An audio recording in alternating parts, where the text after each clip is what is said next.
آج کے انسان نے اپنے آپ کو دھوکے میں رکھا ہے۔ سوچنے سے پہلے اپنی مفاد کا وزن کرتا ہے، نماز سے پہلے نوٹیفیکیشن چیک کرتا ہے، اور قبر کی تیاری سے پہلے قسطوں میں گاڑیاں خرید لیتا ہے۔ پوری زندگی صرف پیسہ، عیاشی اور ظاہری کامیابی کے گرد گھومتی ہے، لیکن قرآن اسے آئینہ دکھاتا ہے۔ یعلمون ظاہرا من الحیات الدنیا وہم عن الآخرۃ ہم غافلون۔ یہ لوگ دنیا کے ظاہری زندگی کا علم رکھتے ہیں مگر آخرت سے غافل ہو چکے ہیں۔ ہم میں سے ہر کوئی غافل ہو چکا ہے۔ نماز ایک رسم ہے، روزہ ایک فیشن، اور زکوٰۃ ایک دکھاوا بن چکا ہے۔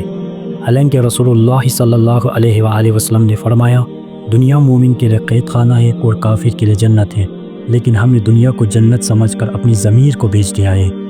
جھوٹ کو چالاکی، رشوت کو ضرورت، اور بے حیائی کو آزادی کا نام دیا ہے۔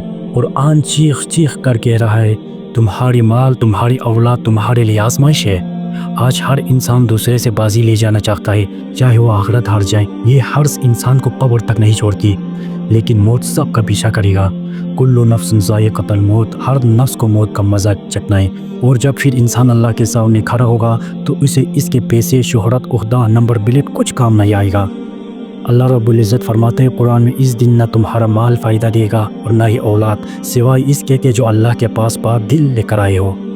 اے خود فریبی میں جینے والی انسان، دنیا کی چمک دمک دھوپ نے تمہیں اندھا کر دیا ہے۔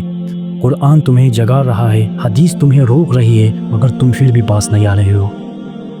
کم بیک تو اللہ سبحانہ و تعالی